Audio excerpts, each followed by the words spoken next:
आज आपला राष्ट्रीय क्रीडा दिन, जागतिक हॉकी खेळाडू मेजर ध्यानचंद यांचा जन्मदिवस। दरवर्षी 29 ऑगस्ट हा दिवस आपण राष्ट्रीय क्रीडा दिन म्हणून साजरा करतो। नमस्कार, मी समृद्धी, इन्फिनिटी अकॅडमी या चॅनल मध्ये आपलं स्वागत। मेजर ध्यानचंद यांना हॉकीचं जादूगार म्हणून ओळखलं जातं।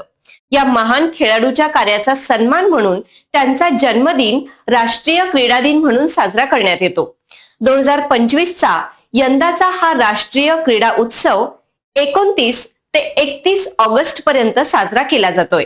यावर्षी क्रीडा दिन शांततापूर्ण समाज आणि समावेशक समाजांना प्रोत्साहन देण्यासाठी खेळ या थीमवर आधारित आहे। फिट इंडिया मिशन अंतर्गत 3 दिवसांचा हा क्रीडा उत्सव देशव्यापी चळवळीचा भाग असेल आणि यामध्ये 1 तास खेल के मैदान में यासारख्या अनेक मोहिमा समाविष्ट असतील, जिथे सर्व लोकांना दररोज किमान 1 तास शारीरिक हालचालींमध्ये सहभागी होण्यासाठी प्रोत्साहित केलं जाईल। अशाच माहितीपूर्ण व्हिडिओसाठी इन्फिनिटी अकॅडमी या चॅनलला फॉलो करा, व्हिडिओला लाईक आणि शेअर करायला विसरू नका। धन्यवाद।